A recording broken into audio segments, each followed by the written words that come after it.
Hey, this is Leo for Actualized.org. And in this episode, I'm going to be talking about my secret for how I do research and the key to developing the biggest picture understanding of life possible.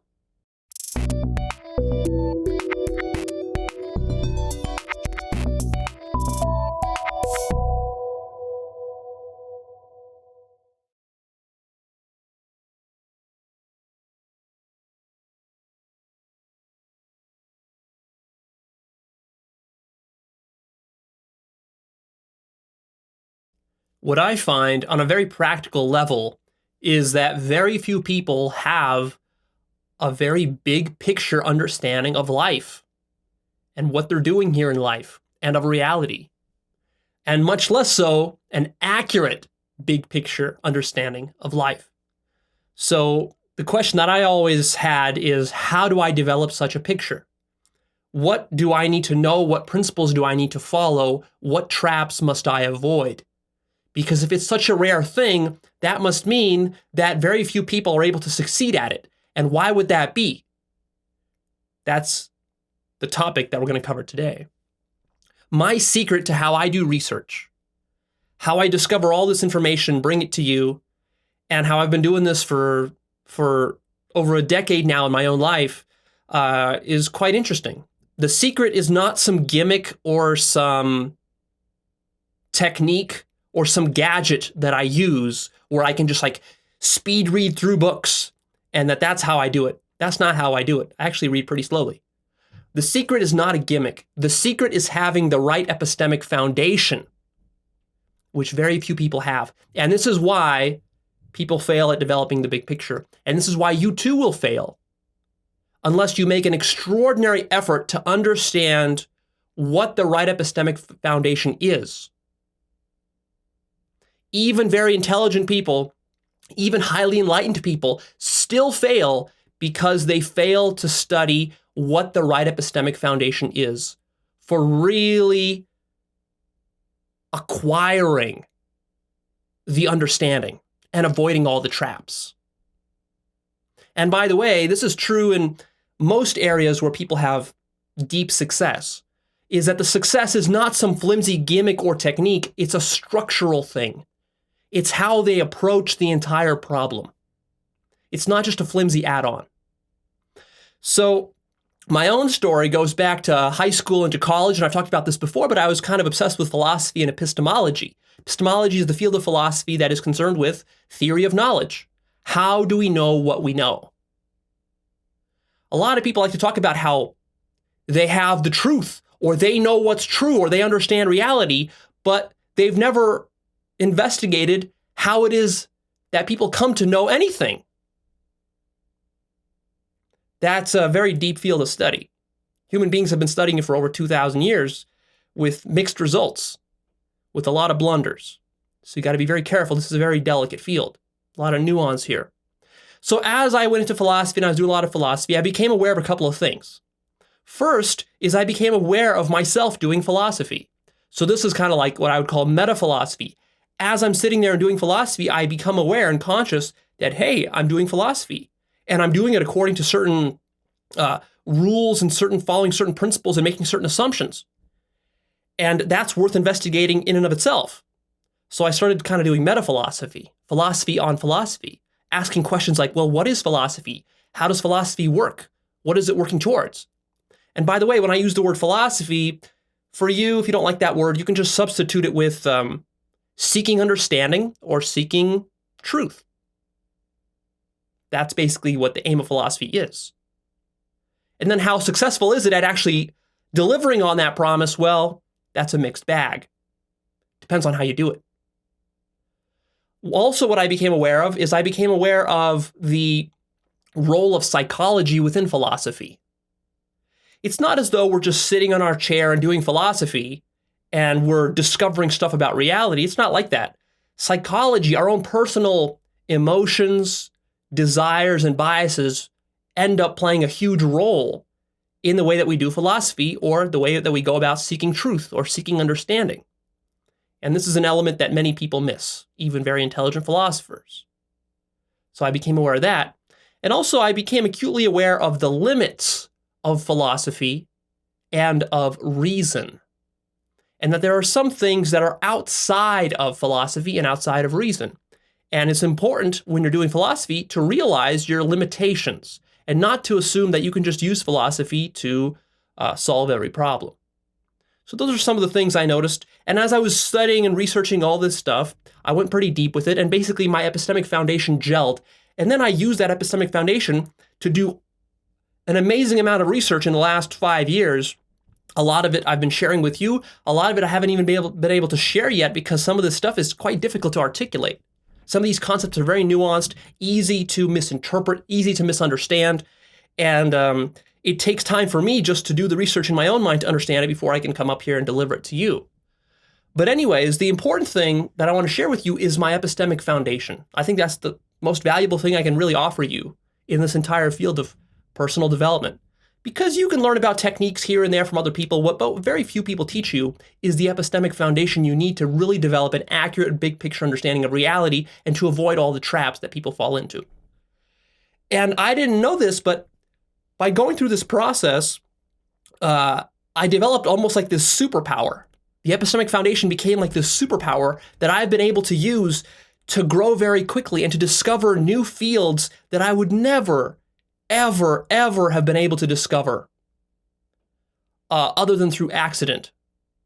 And even then, I would not be open to them, would not even consider them or take them seriously, let alone do the work to actually live and embody them in my own life if I did not have this foundation. So let's talk about this foundation. Let me give you a recap of some of the biggest lessons that I learned from studying epistemology. The first lesson is that the first position that every human being is in when they come into this life is that we don't know what's true. We don't know what's true. Here I am, starting this process of understanding, trying to get the big picture, trying to know what all this life is all about. And the first position is I don't know what's true. Now that might seem obvious, but then again, nobody admits this. Nobody really takes this seriously. They always come into it with all sorts of assumptions about like, well, but yeah, that like theoretically, maybe you're right, Leo, but we know this is true and we know that is true and science has told us this is true. And some stuff is just obvious. Some stuff is just self-evident. Some stuff is just like, it couldn't be otherwise. No, what I'm saying is that you literally don't know what's true. That's your starting point in this inquiry. And if you don't really understand and appreciate and accept that, you've already made a huge mistake because you're going to bring a lot of assumptions and biases into this inquiry. And there's a corollary to this idea that you don't know what's true. The corollary is that literally anything is possible. And a lot of people don't appreciate this corollary at all. Because as soon as they start to do philosophy, as soon as they start to investigate, immediately they have all sorts of preconceived notions about what's possible and what's worthwhile to investigate. It's like, well, I'm not going to go read that book because obviously it's false. I'm not going to go study that field because it's all bullshit. I'm not going to go investigate that thing over there because that can't possibly work. See? And already you have crippled yourself in this process just by not understanding these two basic points. It's very important that when you start a research program, that you're open to every possibility. Because you have to start from the place of admitting that you don't know where the research could lead to.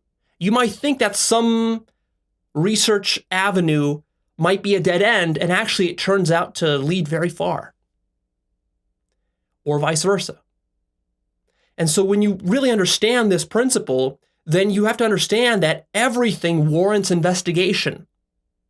You cannot prejudge anything. You can't say, well, that thing over there, I'm just not going to worry about it because it's obviously false. No. grasp the significance of the first position, is that you don't know what's true. When you don't know what's true, that means you also don't know what's possible to be true and what's possible to be false. And you don't know which principles you will use to assess what's true and what's false. That's how deeply you don't know. You don't know what is going to come out of this investigation. Maybe nothing at all. Maybe it's going to be a giant waste of time, or maybe something glorious will come out of it. You don't know. And you're not sure how you're going to get there. You don't know what the path is going to be. You're just kind of stumbling around in the dark completely.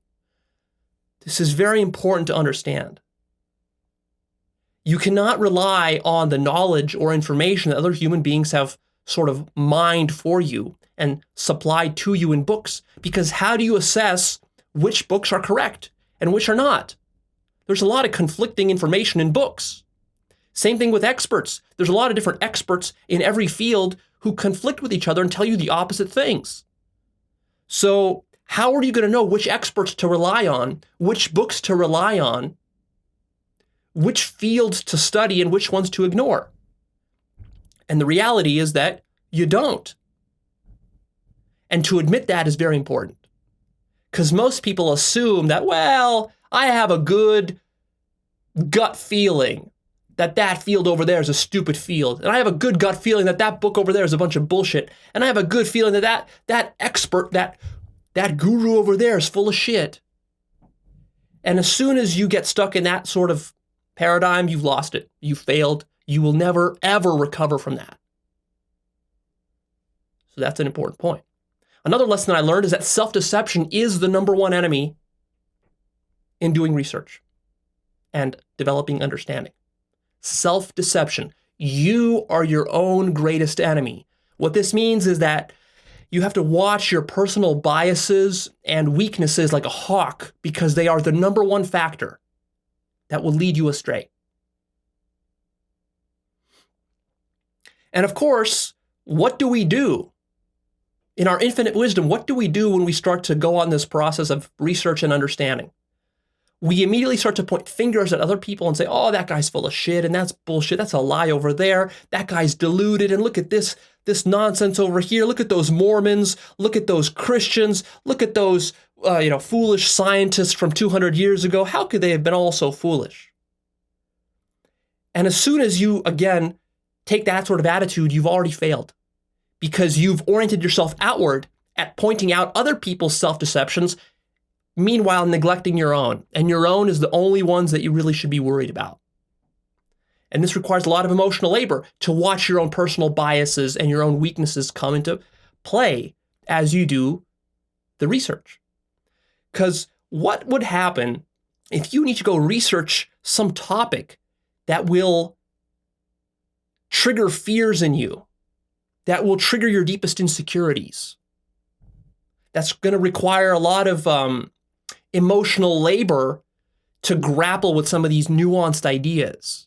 It's going to require sort of stepping outside of your perspective and outside of your paradigm, putting aside your own biases and what you want to be true in favor of seeing what actually is true.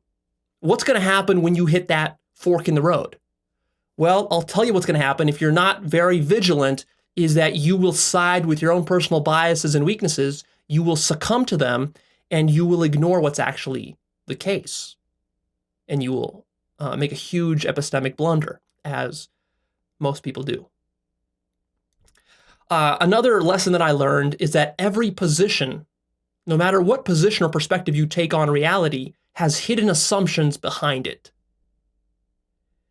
That is a very deep epistemic truth. And in a sense, the assumptions define the position, or they define the perspective. To even have a perspective on a situation, like, what's your perspective on religion? What's your perspective on science? What's your perspective on abortion? What's your perspective on what reality is? What's your perspective on philosophy? What's your perspective on what human beings are here on Earth to do? What's your perspective on what life is about? What's your perspective on the origins of life and evolution? To have a perspective about that, and You probably have many of those perspectives, right? You take positions on these things, and you're very adamant about your position. But to have any perspective on anything at all requires hidden assumptions that are very difficult to root out and to become aware of. And that what most people do is they take a position or a perspective and they don't understand that there are assumptions there that they've never even questioned or thought about, almost like axioms or premises, which define the paradigm or the perspective from which they look at the world. And that shapes everything, right? Because that's the first step, is the assumptions. From there, everything becomes like a chain reaction. And when you get the first assumptions wrong, or you aren't clear about what they are exactly, or you've never questioned them, then all your other reasoning and all your justifications and everything else that comes on top of that, it's on a rotten foundation, you see. The assumptions are the foundation. So it's very important to look at these hidden assumptions and to root them out and to become very clear about what they are. So a lot of people go wrong right here. Another lesson that I learned is that all perspectives are partial. All perspectives are partial. The biggest trap you can fall into is this idea that, hey, let me go find the right perspective for me, and then I'm just going to adopt that perspective and live from that perspective. You are not going to develop the biggest picture understanding of life by doing that. Because no matter what perspective you adopt on whatever position, it will only be partial. It'll only be a partial truth. There will be a lot of other things that you ignore, a lot of nuances from the other side. So one good way to avoid this problem is to study many, many, many perspectives and to be impartial to the perspectives and to see that your job is not to adopt a certain perspective, but really to jump around perspectives and explore them all, sort of like you're at a buffet. You don't commit to any one dish, you sample the whole thing. So that was a lesson I learned pretty early on. Another lesson I learned is that a model is not reality. Thinking about reality is not reality. Coming up with a schematic representation in your own mind of how something works is not the actual thing in the real world working. And while models can be useful, you cannot substitute them for reality. This becomes a huge trap. And in a sense, the better your models become, the more likely you are to mistake them for reality. And this becomes very dangerous. And this has been one of the key pitfalls of good science, is that nowadays our science is so good and so accurate at manipulating reality that we think that, oh, okay, that's it then. We got the models. We've got reality figured out. And that becomes a huge trap. Another lesson I learned is that your web of beliefs, which is the entire collection of all the beliefs you have about everything that's true or false in the world, that this web of beliefs is like a representation of reality, and that it's under-constrained. And this is true for every human being. This is the nature of how the web of beliefs works, which means that we have a few number of hardcore facts that we might say are facts about reality.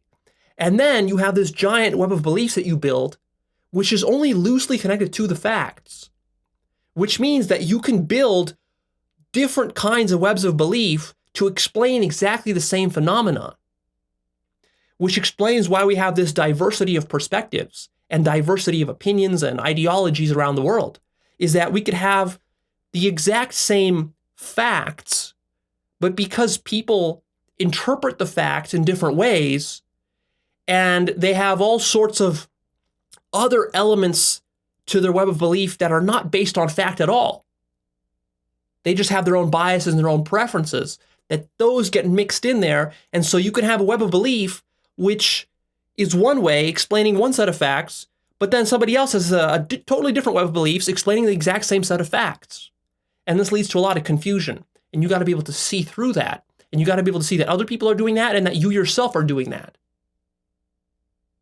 And you got to be willing to question those beliefs that are not connected to the facts themselves, because they're you've got this sort of fudge factor. And one thing that you love, your psyche loves, or your mind loves, is to have this fudge factor where it can fudge things around and it can concoct its own stories and theories about how the world works. It loves that. We're addicted to that because human beings are sort of modeling animals. Another lesson I learned is that foundationalism is false. Foundationalism is the idea that you can take some theory you have about reality and that you can ground all of it down into one fundamental truth that is indubitable. This is something that philosophers have been trying to do for over 2,000 years, is they've been trying to take their philosophy or their notions of the world and how the world works, and they have to say, okay, so we have these higher level understandings of reality, but let's kind of boil it down to the essence. What is the essence? What is indisputably true that is completely justified and certain? This is something that René Descartes did and many other philosophers that followed him did, and every one of them basically failed. And if you study the history of philosophy, you see the history of foundationalism failing over and over and over and over and over again, because there is nothing that you can ground your theories in. Absolutely. There is no such thing. Another lesson that I learned is that rationality is far too limited to use as your only tool to explore reality and to understand reality. If you think rationality will be sufficient, you're wrong and you will fail and you will make many epistemic blunders. Reality goes far beyond rationality. And this actually makes a lot of sense, because if you think about it, what is rationality? Well, rationality is only one element of reality. Rationality itself is a subset of this larger superset, which is reality. So of course, you shouldn't expect that rationality can encompass the entire superset. A subset cannot encompass the superset. You see, rationality has to arise out of irrationality. Before there was rationality, there was irrationality.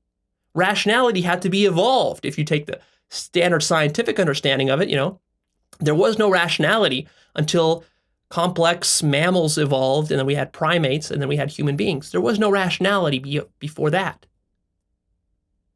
And to have evolved to this place and then to look backwards and to backwards rationalize it and say, well, but, yeah, we need human brains to be rational. But, let's just assume that at the beginning of the universe, the rationality was still there. No, it wasn't. Human beings and human brains took billions of years to evolve. So after billions of years of evolution, you got rationality. Before that, there was no rationality. So you can see, if you take a look at it from that perspective, you can see just how much of the universe has no rationality in it whatsoever. And that should humble you as far as your attempts go at rationalizing the whole universe. You have to be open to the idea that maybe the universe can't be rationalized in principle, and that your attempts to do so leave a lot of stuff unexplained. Another lesson I learned is that paradox is good. When you encounter a paradox in your research and in your attempts to understand the world, that's a good thing. That's not something to be afraid of. That's not something to run away from. That's something to embrace. And again, you got to be open to the possibility that reality might be paradoxical at its very core. In which case, when you run into paradoxes, that's fine. That means that that's what reality is. So don't worry about that. Also, paradox might be the fallout that you get when you try to rationalize all of reality. So if you're attempting to rationalize everything and you keep getting paradoxes, that might be a sign telling you, hey, stop trying to rationalize everything. There's more to reality than rationality. So paradox is something to be embraced. Another lesson I learned is that direct experience is the truest thing we've got.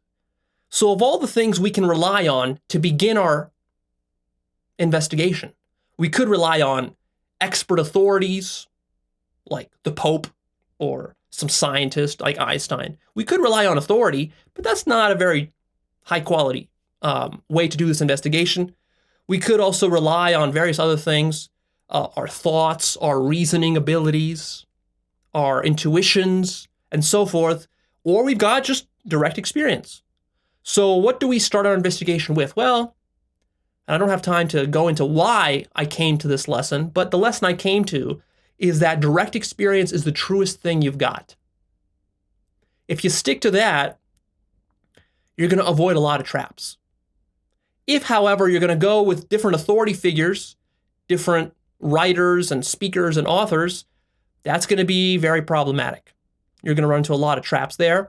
Or if you go with your own reasoning abilities, well, that's even potentially more dangerous because your mind is a very tricky thing.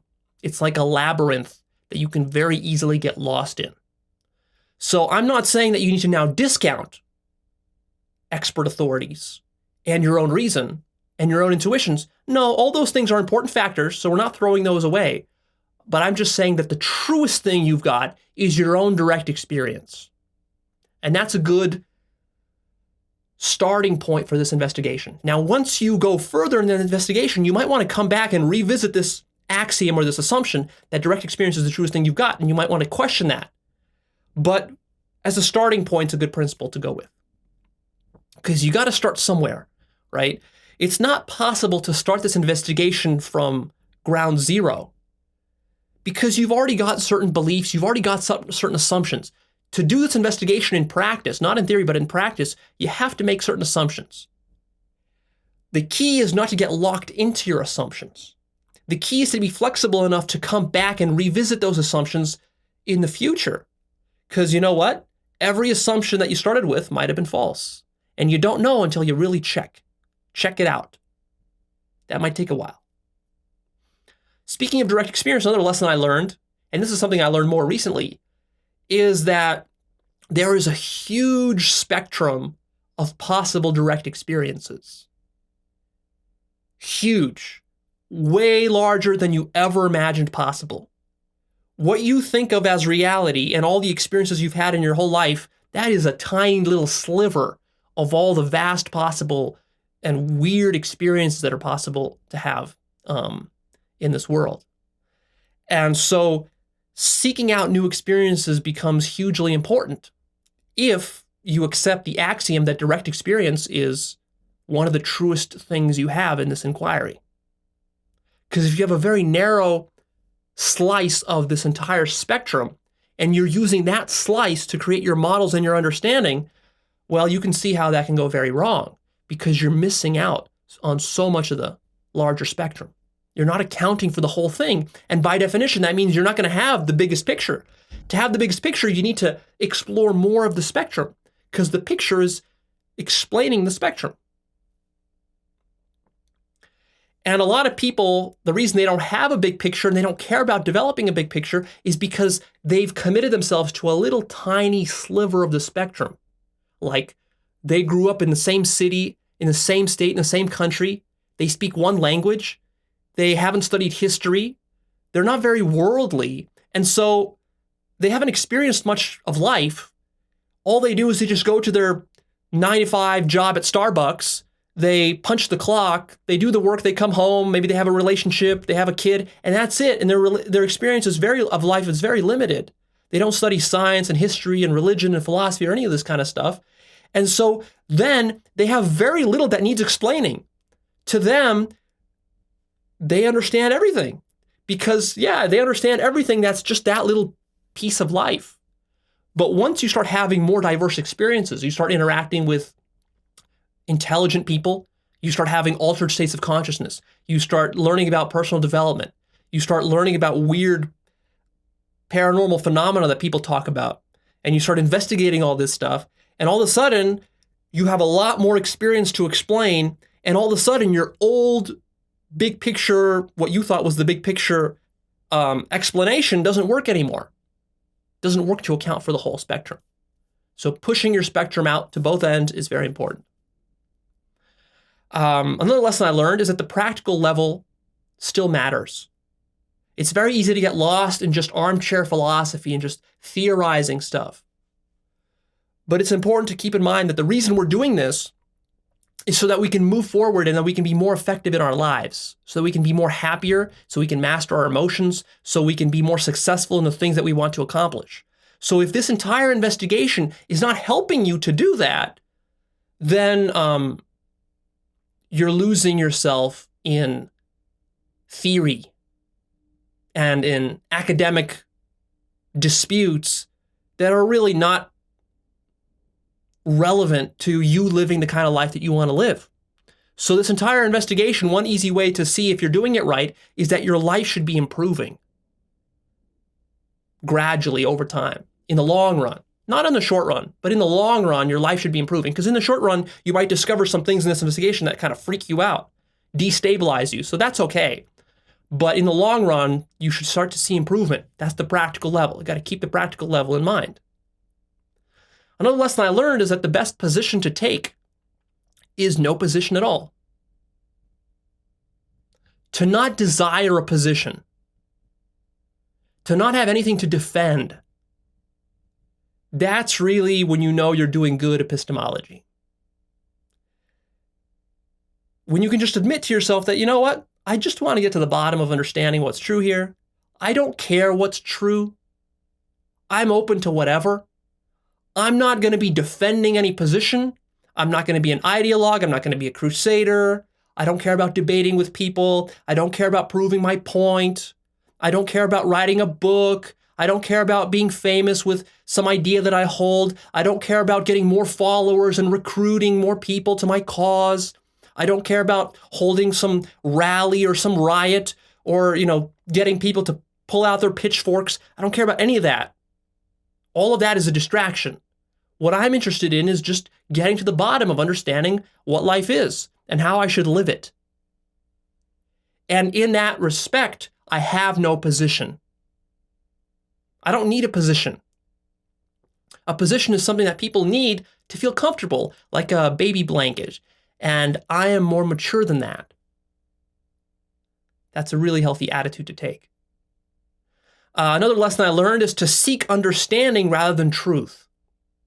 So the trap with seeking the having of truth is that we think of truth as this tangible object, some sort of holy grail, that I will go and I will find the holy grail and I will bring it back and I will put it on my trophy case at home.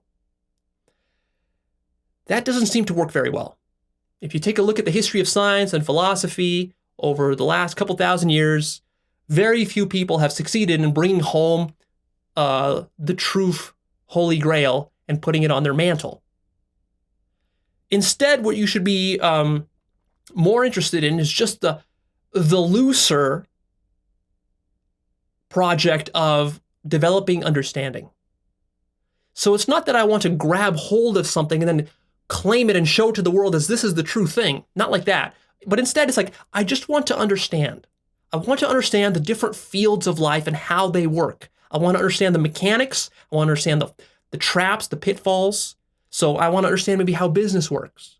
I don't want to take a stance on what's the best way to do business. I just want to understand what are the different ways to do business, for example, and what are the different pros and cons, what are the different mechanics, what's going on the meta level. That's what I call understanding. And the same thing with every other field, personal development, spiritual development, relationships, health, and any other kind of fields you want, right? It's not about grabbing hold of something there and saying, okay, now I understand it. It's not like that. Understanding is more of a loose thing. It's sort of like you see how all the parts are moving and why they're moving the way they're moving. And you're sort of like looking at the situation from a bird's eye view, right? Rather than being a crusader stuck on the ground level fighting for some specific position. Another lesson I learned is to seek holism in whatever you're studying or investigating. And this is as opposed to what a lot of academics do, which is become hyper-specialized and get lost in the academic minutia of some argument or debate, nitpick everything and, study the hell out of some little tiny element which has nothing to do with how you're living your life. It has no bearing on your relationships, your ability to improve your happiness levels, your emotional mastery, or your overall sense of consciousness. It has nothing to do with that. It's just some little minute academic thing that maybe you can write a paper on and get it researched, published in some research journal, or you could use it to hit someone over the head with as like a means of saying, oh, I'm right. I'm right because, see, look, I won the debate because of this minute little academic point that I was correct on. To not get lost in that academic minutia is very important. And that just means to have the desire to really integrate everything. The goal is not to understand your little field. The goal is to understand all of life, which encompasses every field that there is. Right? Now, of course, some fields you're going to be more interested in others, but overall, you're trying to understand what the hell is going on in life and how should I be living my life? These are the really important questions, not some little nitpicky academic point in some philosophical journal. And then the last lesson that I learned is that argumentation and debate and justification, that these are tools of the ego and that they do not serve truth finding. If your objective is to find truth and your objective is to understand, then you have to let go of argumentation, debate, and justification. Stop doing these things. They are holding you back. They're sucking you into ego. They're sucking you into this paradigm of defending some kind of position. And the more you defend a position, the more stuck you become. And this is the biggest trap that people make, is that they choose a position, they become loyal to it, and then they defend it to the death. And that's what happens, is that they die holding the same positions that they held when they were still teenagers. And that's a real shame. And they never developed the big picture that they could have developed. So those are some of the biggest lessons I learned. I didn't go into how I derived these lessons because that would take hours and hours and hours to explain. But you can take these as principles. Don't just blindly believe them. Take them as axioms, use them for your investigation, and you will discover that you will progress very fast and into deep and very uncharted territory. And that's how you'll know that they're working. And anything that isn't working, question it, and maybe I'm wrong, right? So you got to question even the stuff that I'm telling you, because the first position is that you don't know what's true. And you certainly don't know if what I'm telling you is true just based on the fact that I'm telling it to you, right? Because that would be the problem of just believing authority.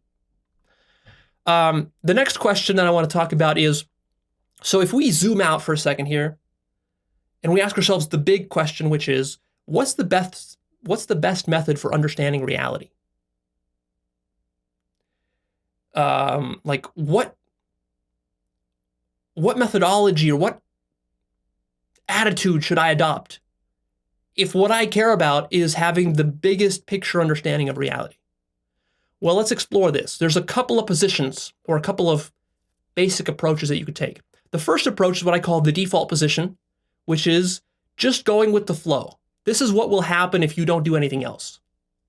This is the majority of cases of human beings on Earth. In fact, 99% of all human beings follow this just go with the flow attitude, which means that they don't really question life very deeply. They don't probably even care about developing any kind of big picture. And that's because they generally assume that they've already got it figured out. They already have the big picture because what they did is they just absorbed it from their mainstream culture. Whatever their parents believe, whatever their teachers told them, whatever they see on TV, whatever they read in the magazines, whatever their basic naive intuitions are about reality, they just say that, well, that's good enough. That's all I need. It's functional. I can just use that and go to work and have a family. That's all I basically need. And that's the default position. The problem with that, though, of course, is that it's not a big picture understanding at all. These people hardly understand anything. They don't understand where their anger comes from. They don't understand where their depression comes from. They don't understand how to be happy, and they fail at it every single day. They don't understand why they have relationship problems and keep breaking up. They don't understand why they have problems with people pleasing. They don't understand why they have financial struggles, like they can't get a good job or they can't please their boss. They don't understand why why religion exists, or why there's a debate between science and religion, or the opposite approach. They don't understand why scientists are undermining religion. So there's all these things that they don't understand, and that they just keep struggling with and struggling with and struggling for their whole life. They struggle with this stuff. They don't master themselves. They don't live life in a masterful way.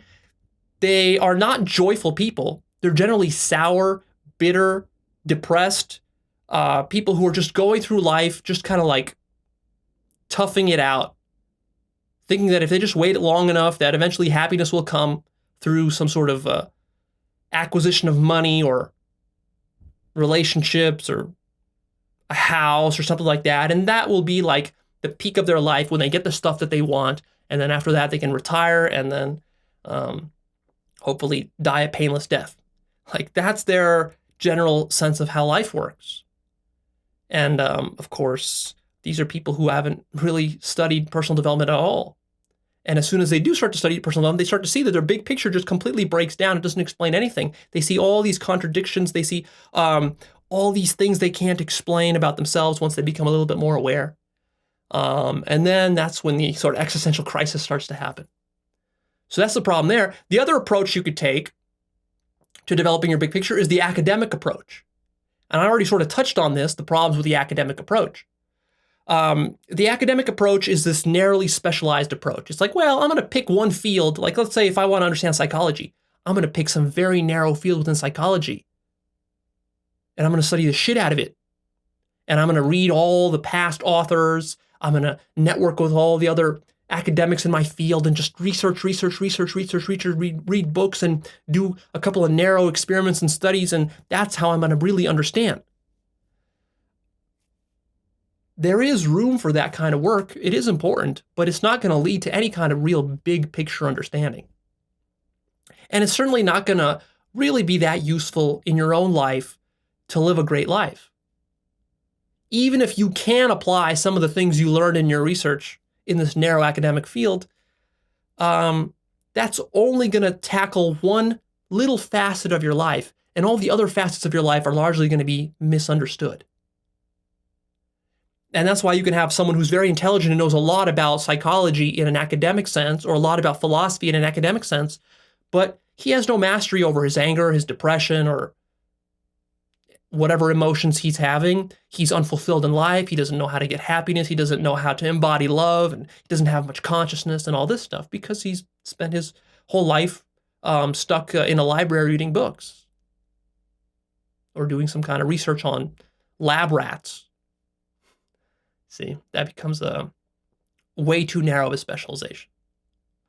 Another approach you have to developing a big picture is to pick one spiritual tradition out there from the many that are there and just to stick with it and to follow it in a very focused way. So Islam, Christianity, Buddhism, Hinduism, yoga, and all the different subsects within all those.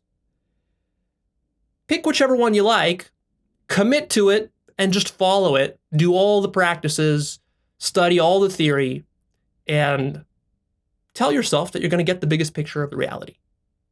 A lot of people do this. Some people do it in a very dogmatic, sort of like fundamentalist, Islamic sort of way, which, of course, we know isn't healthy. But a lot of people do it also in the kind of more New Age sort of way. It's like, well, I'm going to become a Buddhist. You know, Buddhism isn't Islam. Buddhism is nice and peaceful. So I'm just going to become a Buddhist. And, you know, the Buddha seems like a guy who really knew what he was talking about. So what could possibly go wrong if I just follow the teachings of the Buddha? Of course, the problem with this, and not just with Buddhism, but with any one of these spiritual traditions, is that, again, it's a partial perspective. It's got a specific set of assumptions. It's got a lot of cultural baggage that comes with it. It's a paradigm. It's a way of looking at the world. And maybe it will work to get you to enlightenment. Maybe it won't. That's a mixed bag. Maybe the techniques you choose will work for you because they fit with your personality. Maybe they won't. That's Again, you're kind of just shooting in the dark there. That's a probability thing. But no matter what, even if they do work, you will still develop a narrow sectarian view, and your big picture will be distorted, even in the best case scenario. Even if you enroll like in a Zen monastery and you go to a Zen monastery for 20 years and you learn everything there and you ace all of their little tests and you do everything perfectly, you will wind up with what? Enlightenment? Yeah, maybe. Maybe you'll wind up with enlightenment, but still, your understanding of the world will be limited, and it will not be the biggest picture possible. And you will run into many epistemic traps there, even if you attain enlightenment. So that's the danger. And of course, most people won't even get to that. Most people, they'll pick a spiritual teaching, and that spiritual teaching will, because they don't study all this epistemic stuff, that spiritual teaching, they will distort it, they will misunderstand it, they will not follow through on it, and they won't even attain enlightenment using it. They'll just become dogmatic about it. They'll have debates and little arguments and stuff, and they'll believe in it, and yada, yada, yada. So all the problems will happen that we've already talked about. So there's that way. Another way is to strictly stick to your direct experience. So this would be a whole different methodology. Here, what you would say is you say, okay, fuck it. I'm not reading any books. I'm not watching any videos. I'm not talking to any gurus. I'm not listening to anybody at all, because the only thing I know for sure is my direct experience. So what I'm going to do, I'm going to lock myself in a room for 10 years, and I'm just going to do direct experience and nothing else, and everything else I'm just going to throw into the fire. There's that approach. That might seem like maybe that's the best approach, because then you can eliminate any distorting outside influences, which are so ubiquitous. They come from every corner and angle of the spiritual marketplace, the personal development marketplace, and just society at large. Basically, what you're doing there is you're cutting yourself off completely from culture and from any other sources of human knowledge. And you're trying to derive everything from the ground up. And you might think like, well, that seems like a hard path. But it also seems like that would be the truest path. Except here's the problem. Remember that with epistemology, the number one danger is self-deception. The number one danger is not others deceiving you, although that can be a big danger. It's self-deception. So when you lock yourself in a room for 10 years and you think that you're gonna go through direct experience and just be very strict about it and not listen to anybody, it might work, but also what's very likely to happen is that you will get lost in the labyrinth of your own mind. And you will tell yourself things and you'll come up with theories and you'll have certain experiences and you'll misinterpret these experiences and you will not develop the biggest picture possible. You will end up tricking yourself into thinking that you did, but actually you didn't. And there will be things, again, that you fail to know. And again, you're going to miss out on a very important element, which is that if you're only sticking to your direct experience and you're not listening to anybody else out there, you have to kind of assume that you're going to be the most motivated, the most strict, the most self-honest human being who's ever lived. And that you're assuming that it's like you can discover everything about reality all by yourself. That's what you're sort of assuming. That becomes very problematic because, again, you can limit yourself to one narrow band on a large spectrum. And when you're not coming into contact with other people from other spiritual religious traditions, from scientific disciplines, different philosophers, when you're not looking back into history and you're not learning from the lessons that humanity has committed throughout history, when you're not learning from science and you're not learning from mysticism and you're not learning from gurus and you're not learning from self-help authors, when you completely cut yourself off, man, that might be the most dangerous path of all, in a sense, now that I think about it, because it's like I couldn't even imagine how a human being could avoid all the blunders and traps that are possible in this inquiry without learning from the lessons of others. So for me, that becomes a no-go. This method doesn't work for me. And the last method is studying lots of perspectives and lots of sources. So what I could do is I could tell myself, okay, so if there's all these problems with all these other methods, what I could do is I could just go and like read all the books, watch all the videos, listen to all the gurus. And then I'm going to have the biggest picture. The problem with that, though, is that yes, you can do that, and that might be fairly effective. You're certainly going to get a very broad secondhand understanding and appreciation for the spectrum of experience possible. But if you only do that and you only read books and you only watch videos and you don't have the direct experiences, you're not going to go very far. It's going to actually become sort of like the academic approach, right? It's too much theory. And you're not going to know what the theory and the models and the gurus are talking about because you haven't had the direct experience. So then you will, again, fall into a deep epistemic trap. So each of these methods by itself doesn't work. It's too limited. So let me share with you my approach.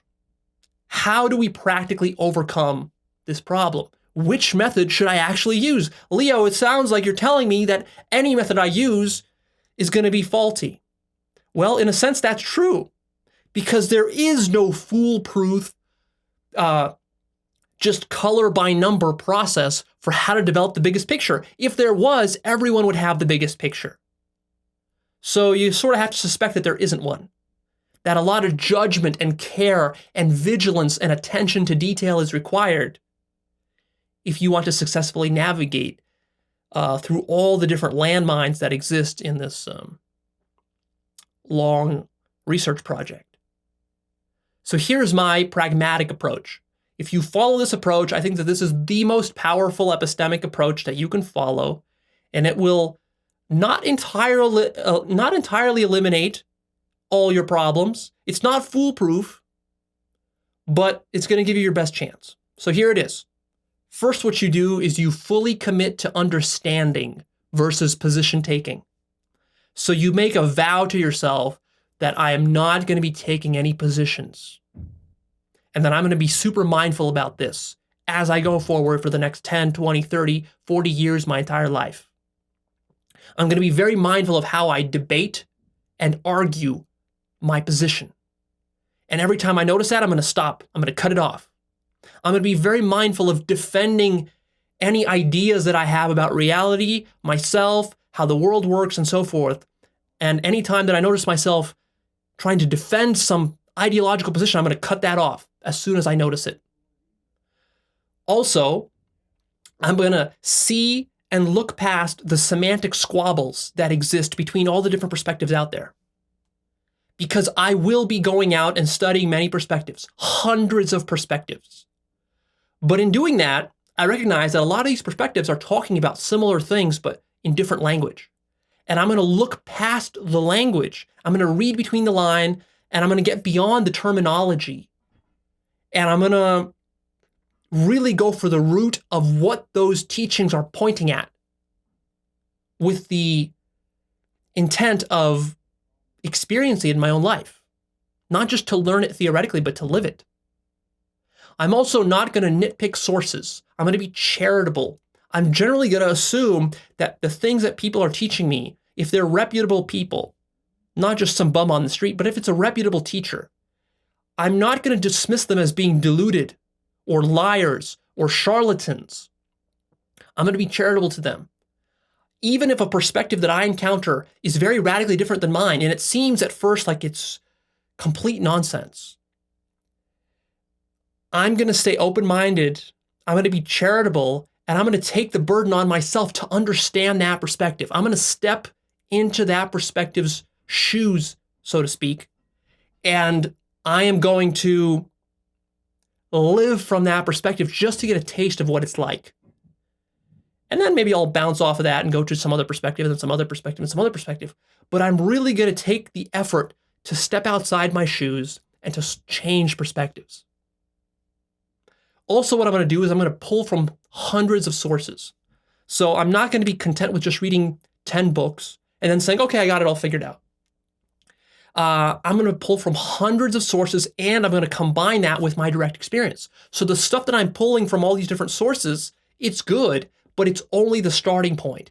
It's giving me leads on the stuff I got to follow up with in my direct experience. So if I hear somebody over there talking about something that sounds cool and interesting and important to my bigger picture understanding, okay, I'm gonna take that on as a hypothesis. And then, like a good scientist, I'm gonna go and I'm gonna test it out.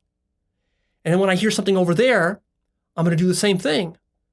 Take it on as a hypothesis, test it out. And I'm gonna keep doing that, and I'm gonna keep doing that for my whole life. And I'm never gonna stop, and I'm never gonna settle on any position.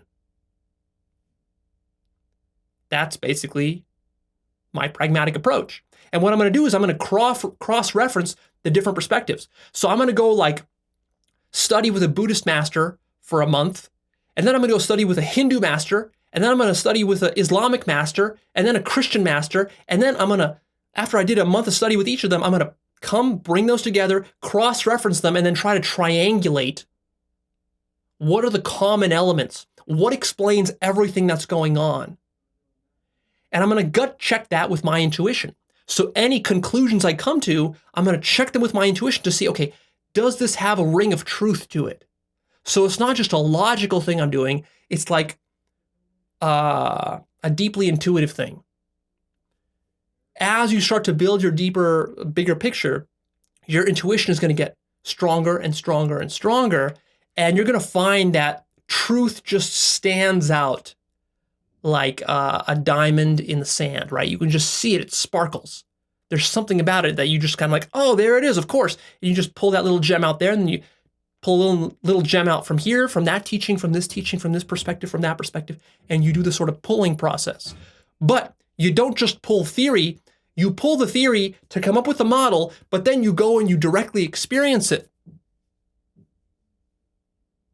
And also, you be careful to notice the minor discrepancies, which might be important or might not be, as you're comparing these different perspectives. You can't just throw out all the discrepancies because you might be missing something important. The discrepancies are like leads. You have to follow up on those leads and see where they take you. You know, that teacher over there, he talked about something very weird that this other teacher didn't talk about. Well, let me go follow up on that little lead and see where it takes me. Oh, maybe it'll take me to a dead end. Maybe it'll just be a waste of time. Or maybe it'll lead me to an even broader, deeper, more interesting perspective. So you do that. And as you're doing all this, everything is held as provisional. So your understanding is like a building that's being constructed that will never finish being constructed. It's always provisional. Some stuff might be taken out. You know, that thing I learned here a year ago, that doesn't apply anymore. That thing I learned 5 years ago, that's bullshit now. This thing I'm learning today, okay, that's great. That's the most amazing thing I've ever learned. But 5 years from now might be bullshit. So you hold everything as provisional. You don't cling to anything. You don't have any favorites. Like, oh, but this thing here that I learned from this teacher, you know, I got to keep that. This thing, I can't die without it. Got to keep it for the rest of my life. None of that. Also, you got to be open to being very wrong, which means that at any point, somebody can come to you, tell you something, and you got to consider what they told you. And then it's like, yeah, you know what? This whole thing I've been doing here, maybe I was just deluded. Maybe I just spent the last 5 years of my life going down some path which is leading to a dead end. And then you got to realize that and say, okay, yeah, that's fine. I knew that could happen from the very beginning because I recognize that, you know what? The original position is that I don't know anything. If I don't know anything as the original position, that means that I don't know anything. I don't know where this is leading. It's like I'm walking around in the wilderness, not quite sure where I'm going. But nevertheless, I'm still going somewhere. So be open to being wrong. Very wrong. Not just on the surface wrong, but deep down wrong. Like so wrong, I want you to be so open to being wrong that maybe everything you learn about enlightenment is wrong. Maybe there is no such thing as enlightenment at all. Maybe it's just a ruse. Maybe it's just another delusion. Maybe it's a dream within a dream within a dream within a dream. Maybe. How do you know? You don't know. You have to be open to being very wrong. But at the same time, you also have to have a positive outlook, generally speaking. This positive outlook is that understanding is possible. That there is something larger that you can understand about reality. And not just theoretically, but it is going to be of practical value. You sort of have to trust that it will be worth it in the end. And how do you develop this trust? Well, I don't know. I've kind of always had it. I've always just assumed that the investigation is worthwhile, even if it doesn't particularly yield the fruits that I hoped it would. And you know what? If I keep going with the investigation, maybe it'll yield fruits that I never even imagined possible in my wildest dreams. So you got to have this generally positive outlook. Because what I see people doing, committing this other mistake, is that they say, well, yeah, Leo, so it sounds like you're saying that all this stuff is just, it's impossible. There's all these traps and all these mistakes that one could make. So why not just not do any of that? And my response to that is, no, you don't have that option. Because by not making a choice, you've made a choice. You've made the choice to do the default position thing. And the default position thing is that you're going to be just absorbing your paradigm from mainstream reality. You don't have this option of not doing the investigation. You're just going to be ignorant. You're going to fall back into ignorance. That's all that's going to happen if you don't do this investigation. So this notion that, oh, well, Leo, there's nothing to understand about reality and truth is an illusion. It's just a myth. All this is pointless. Just stop it. Just stop it. No, if you do that, you're going to wind up in the worst situation of all. That's the worst thing you can do, is to do nothing. And this sort of do nothing is very different from the meditative Zen do nothing. The meditative Zen do nothing is actually a very serious doing something. That's a conscious do nothing. What you do when you become this defeatist and you say, oh, well, all this is just nobody really knows what the truth is and yada, yada, yada. That's a defeatist attitude. That is not going to get you very far. That's the worst of all. And that's the majority of people. That's what the majority of people are doing. So if you take that attitude, you will get what the majority of people are getting. It's not going to be very great. The other thing you need to do is to not become loyal to any one teaching. That's what makes this method different from just picking some one spiritual tradition and just following it through to the end. If you become loyal to any one tradition, you will not develop the big picture. I pretty much guarantee it. No matter how far you go in that tradition, you will not. Because you will become a loyalist of that tradition. And in fact, the more results you gain from that tradition, the more loyal you will become to it. You see, you will use the fruits of your dedication and loyalty to one teaching. And I'm not saying there won't be fruits. There will be fruits. But you will use those fruits to become a sectarian of that tradition. That's what you'll do. How else could it be? Because you haven't explored all the other perspectives possible. Another thing you got to keep in mind is that reality can be absurd, outrageous, irrational, shocking, and counterintuitive. This is something you have to be open to, like really open to this possibility. That everything you thought about reality could be turned upside down.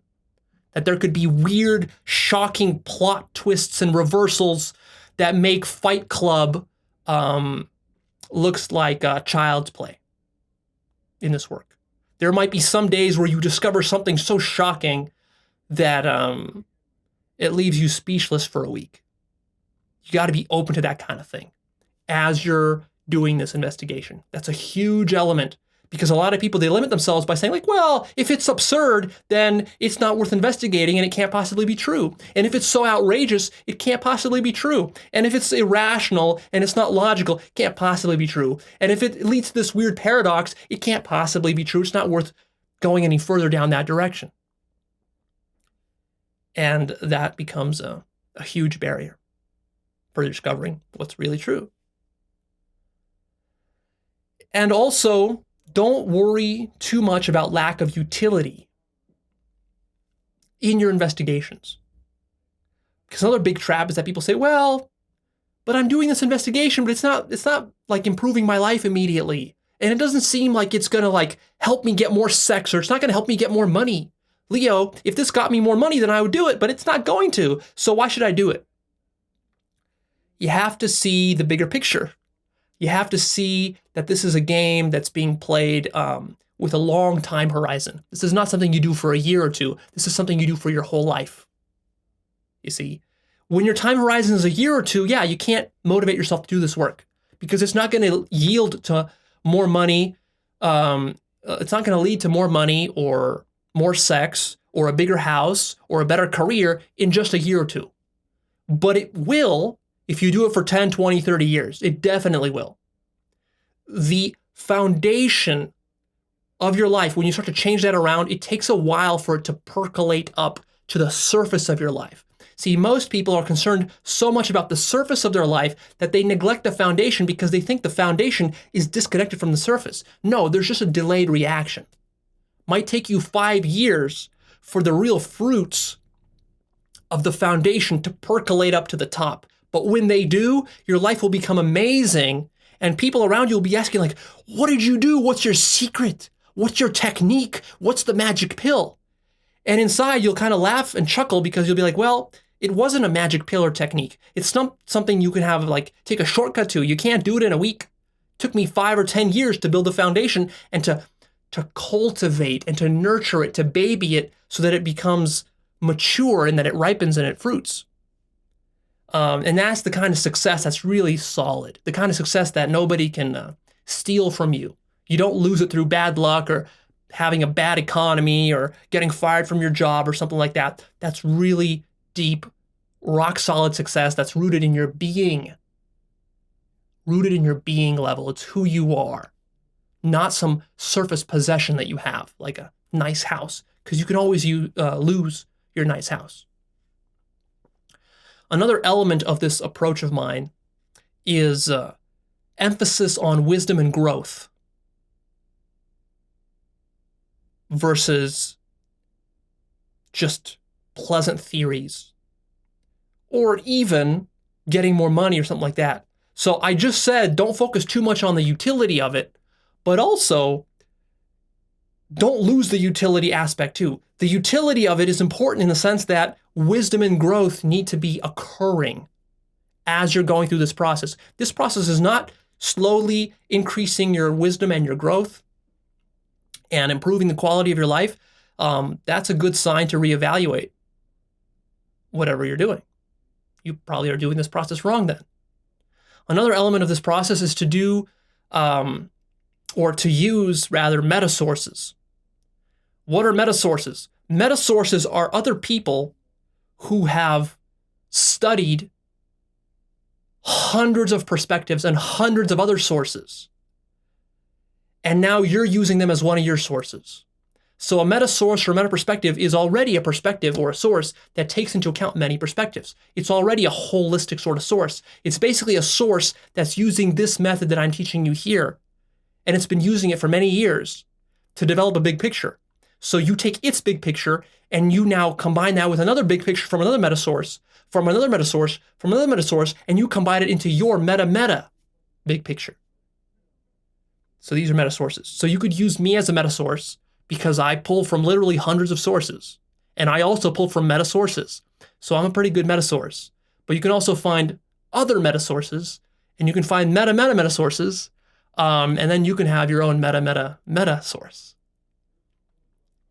And the last thing that you got to keep in mind with this approach is that there's way more to reality than meets the eye. There's way more to understand. There's way more to explain. The bigger picture, when you finally get it, is going to be much bigger than you ever imagined possible. And it's always going to be in a state of adjustment and construction.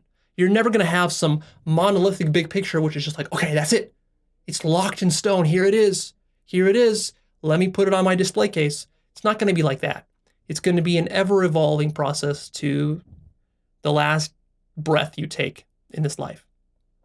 But it just might be more worthwhile and yield to amazing results far beyond anything you imagined by just taking some truth and putting it on your trophy display case. So what I've shared with you here is sort of my meta research approach.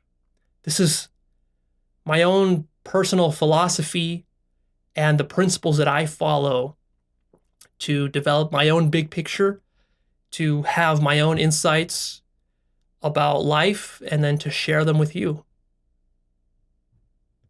The value of developing this bigger picture is indescribable. It's really tough to articulate. I struggle to articulate it because there are subtleties that I can only articulate to somebody who has gone through this process and who has studied hundreds of sources. And since most people don't do that because they're fucking lazy, since they want to take the easy way out by just sticking with one tradition or by just adopting beliefs from their culture or their family or whatever other trap they want to fall into, because they want to take the easy way out,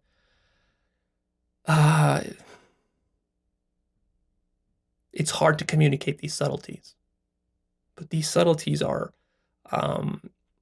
some of the most delicious facets of life will come from this process. It'll be delicious on an intellectual level. It'll be very satisfying and fulfilling, but it'll also be very practical in that you will live your life in this amazing way where people will look at you and they'll say, damn, there's something different about that guy or that girl because the way they're living their life, like that's so different. What is it about that person? I wonder what their secret is. And your secret will be so deep and so foundational that you won't even be able to explain it to them. Because look, it's taken over an hour for me just to gloss over this stuff, and I've just glossed over it. You better believe that I could spend 10 hours on this topic, and there would be still more that needs to be said, right? There's a lot to what I'm talking about here. This is really the foundation of personal growth right here. Even though it doesn't seem like it, even though it seems sort of abstract and maybe you're not sure exactly how to go out and apply it tomorrow, this is the foundation. I want to read you a quote, a metaphor that I really love for how this process of big picture construction works. It's a quote from Otto Neurath, who was a philosopher and logical positivist of about 100 years ago. And here's what he wrote.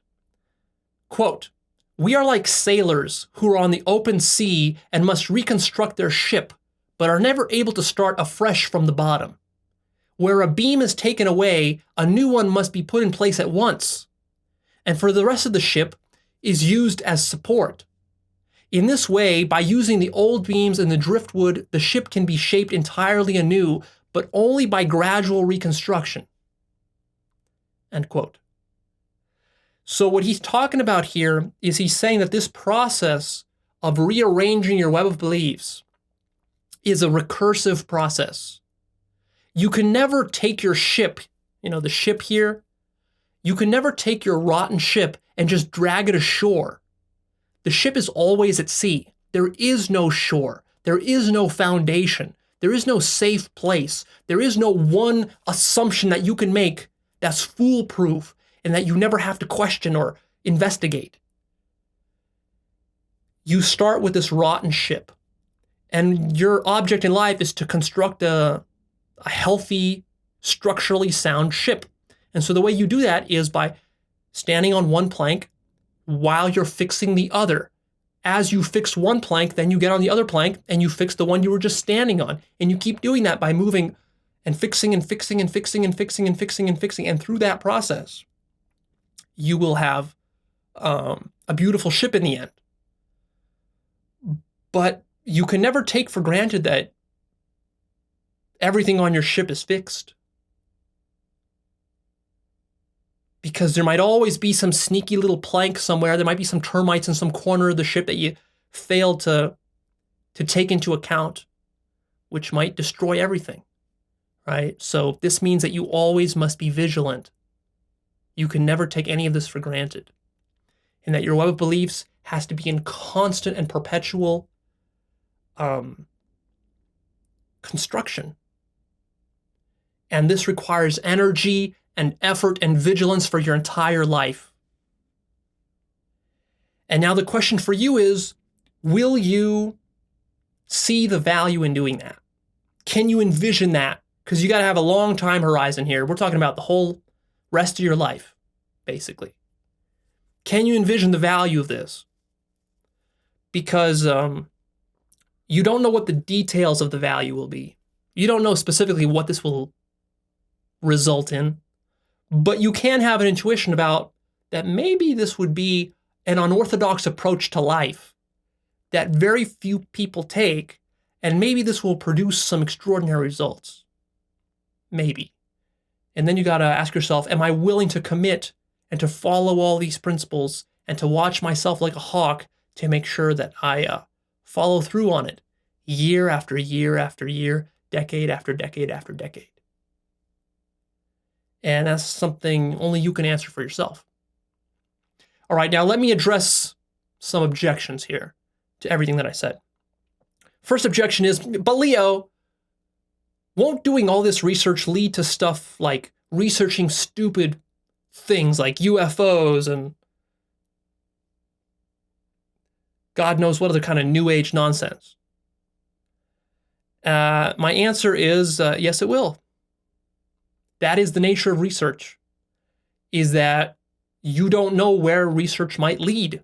So if you want to do a open-ended search, you can't know ahead of time what's worthwhile to investigate and what's not. Otherwise, you run into catch-22, and it becomes a self-fulfilling prophecy. You think that something isn't worth researching, you don't research it, and therefore you have prejudged it, and you have no opportunity to ever be corrected on that, because you already think that what you know, when in fact you don't.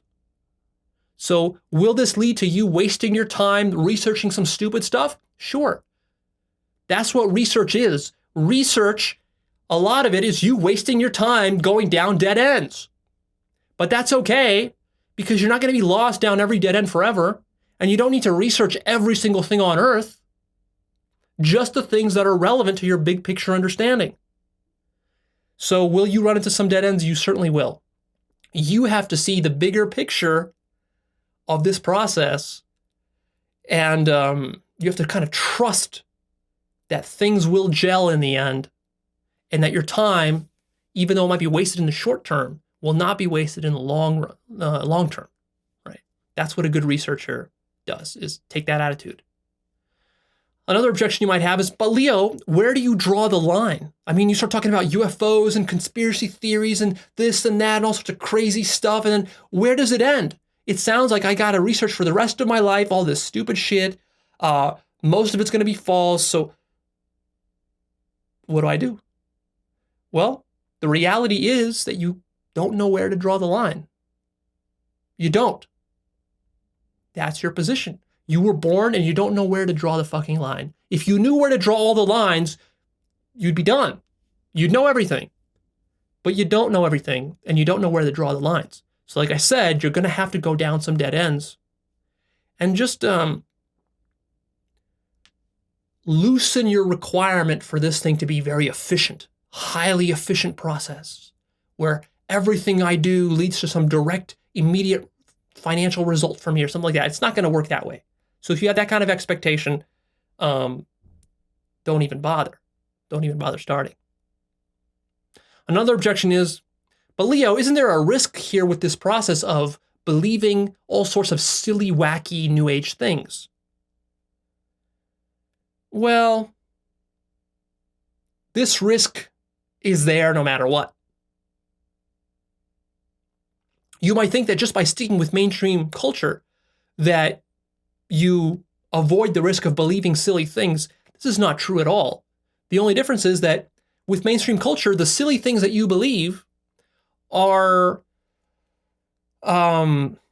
believed by everybody around you, so they don't feel as silly because you have the support of your culture. But if you take a look through history, you don't have to be a genius to see how many silly things mainstream culture has believed. And you better believe that today's mainstream culture still believes a lot of stupid shit. That's flat out false and very unhealthy and toxic and damaging to your life. So that this risk of believing silly things, this can't be avoided. This is the whole epistemic Problem. This is why we're doing epistemology in the first place, is because we want to minimize our believing of silly things. And so this process that I outlined for you is the best process that I know of at this point in my life for how to avoid this. It's your best chance. It's not foolproof. You will still be tempted to fall into many of the traps I talked about, even though I've glossed them over here. Another objection might be, but Leo, isn't what you're talking about relativism? The idea that there is no truth and that everything is equally valid. No, not at all. What I'm talking about is not relativism, because even though I'm telling you to sample different perspectives, I am not telling you to take all perspectives equally and to just come up with an average of all the perspectives you sampled. That would not be correct. We're not averaging perspectives. Some perspectives you're going to explore, you'll explore them for a couple of months or even a couple of minutes, and you'll realize that it's just wrong. It's wrong, it's false, it's stupid. And so you'll make that determination and you'll move forward. What I'm talking about is not relativism, right? You will find that some perspectives are a lot truer than others, and that is fine. Another objection might be, but Leo, why bother with all this? After all, nobody really knows the truth. So is there a point? And I believe I've addressed this already, in that there is a point, but for somebody who has this objection of why bother at all, it just seems like a waste of time and energy. I could do much better things with my time in this life than waste it reading books and embodying different perspectives and so forth. Well, it's going to be very difficult for me to convince you because you're overlooking the subtleties, and these subtleties can be very significant once they stack up. What I'm claiming is that there will be a snowball effect that gets built every year. The snowball gets bigger and bigger and bigger and bigger as you do this work. And then the subtle effects will have accumulated so much that your entire life will transform. And you will look back on your life and you'll be like, oh my God, I can't believe that everybody isn't doing this. This was the best decision I ever made, is to adopt this approach to my life. But it's difficult to explain that to somebody who's just like, oh, Leo, why bother? It doesn't seem practical. Difficult to convince that kind of person, right? Because they have such a myopic view of their life, and they just want short-term results. And that's generally why they won't be successful, because they keep running away from the long view in all the different things that they try to do in their life, whether it's business, relationships, or something else. A person who has a short-term view of things, who's myopic, he's myopic everywhere. Not just with epistemology, he's myopic in relationships and everywhere, and that's why his life is shit, generally speaking. Another objection might be, but Leo, why not just pursue enlightenment and let that solve everything? Why pursue this big picture understanding and taking all these perspectives? That's just all illusion. What's the point of exploring all these different illusions when we know that enlightenment is the ultimate answer? Again, you don't know that. You don't know that. You think that's the case, but remember, the first position is that you know nothing. So all the stuff you've heard about enlightenment, even if you've experienced a few glimpses of enlightenment, and all the masters you've read about, and you've gone to all these workshops and retreats and this and this and that, you don't know. You don't know. Enlightenment could just be another dream with another dream with another dream. Could be another illusion. Could be a scam, as far as you know. I'm not saying it is. I'm saying from your epistemic position, you don't know. Until you become fully enlightened, you don't know. And even after you've become fully enlightened, you don't know. You don't know if there's more. You don't know if there's some perspective you've missed. You don't know if enlightenment is really the full spectrum. You don't know if there's other practical things besides enlightenment. You don't know. You will never know until you just get on this process and you just follow this process, right? You just don't know. So be careful about that. You're playing with fire. If there's one thing that enlightenment should have taught you, And I'm not even talking about you becoming enlightened. I'm saying just if you learned about enlightenment and now you kind of are a believer in enlightenment, you say like, okay, I know that enlightenment must be true, even though I haven't experienced it yet. If you're there, watch out, because here's the lesson that a lot of people that are there are missing. And the lesson is, if enlightenment has taught you anything, it's that everything you thought before could easily be wrong, and you won't know why it's wrong or how it could possibly be that wrong. So there could be huge plot twists in life. That's basically what you should have learned from the existence of enlightenment. Now, the mistake people make is they think, oh, okay, so if I just get enlightened, that fixes everything. Not necessarily. Keep in mind that there might be another huge plot twist coming after enlightenment. You see, that's the meta lesson that you learn from enlightenment. It's not to go become enlightened. It's that you got to be really fucking careful about what you believe and how firmly you believe it, and this notion you have that, oh, okay, now I really got it. Now I really figured it out. Because as soon as you think you figured it out, that's when you've opened yourself to the biggest epistemic blunder possible. Now, it might seem as though I'm arrogant in the way I talk about some of these topics. And it might seem like, well, Leo, you're talking about like being humble and not taking any positions on things and being open to stuff. But then you come up here and you rant about this and you rant about that, and it seems like you're not following your own advice. Actually, I'm extremely epistemically humble. But that's difficult for people to see, because that's not something that I flaunt. Make a distinction between one's manner, the way one speaks and acts and so forth, and what one actually does in how they pursue their understanding. So the thing you don't see on the videos, and the thing that I don't talk about that much, is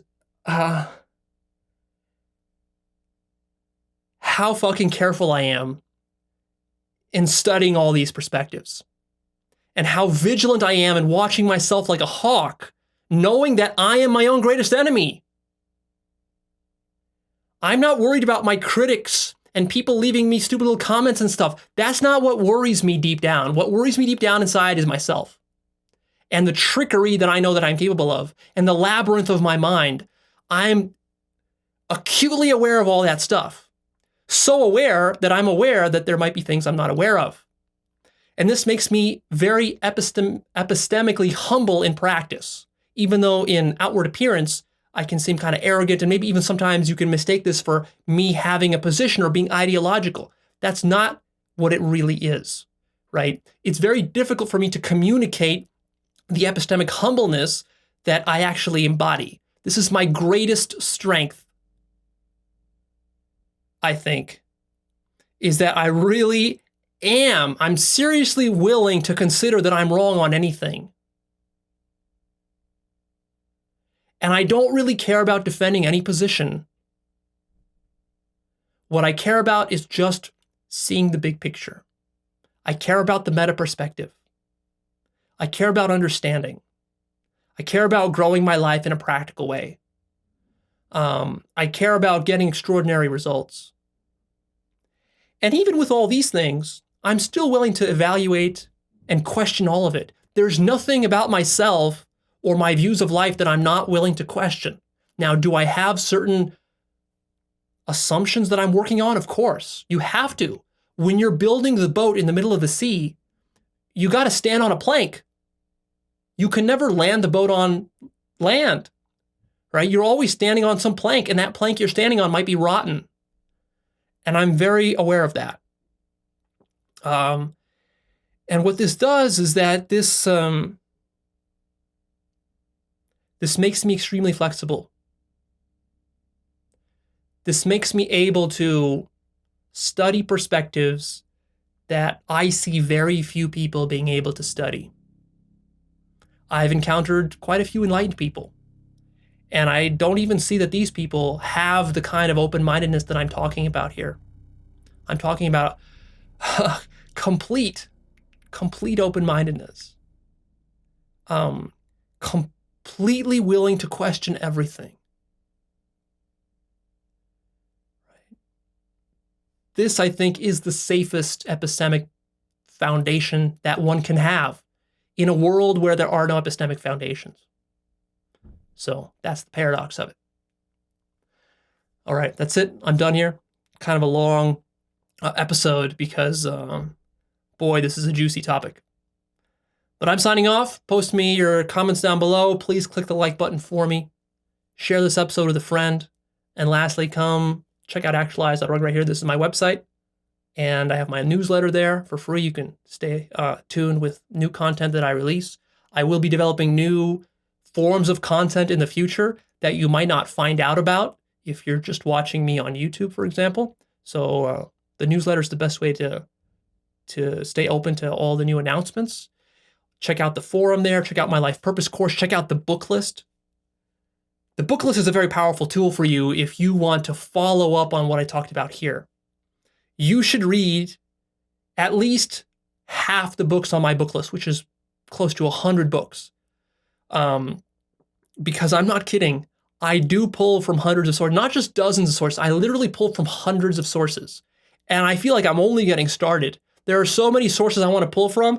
I don't have enough time in the day to read, watch, listen, and study and integrate all of them. I need like a whole team of researchers to do that, really. And that's mostly what I'm about these days. You know, I'm not interested in coaching people one-on-one. I'm mostly just interested in research. I love to do research in this field of personal development.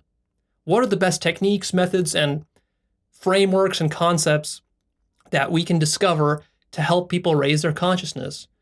And so that's what I feel like I'm doing more and more of every single month, is just diving more and more into research. And I have a lot of really interesting research that I'm working on right now. It'll take a few weeks or a few months for me to distill it down and to start to share it with you here. So, stick with me, because what you will be getting here is you will really be getting a meta perspective on what life is about and how to live it in an extraordinary and profound manner.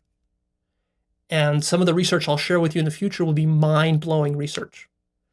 And if you think you've heard everything, you think you've heard all the most interesting and fascinating and shocking things that Leo is going to say, no, there will be plot twists and reversals and really weird, oh my God, mind-blowing shit that will come in the future. So you just got to have faith and stick with me here, because reality is a lot weirder and vaster than you ever imagined.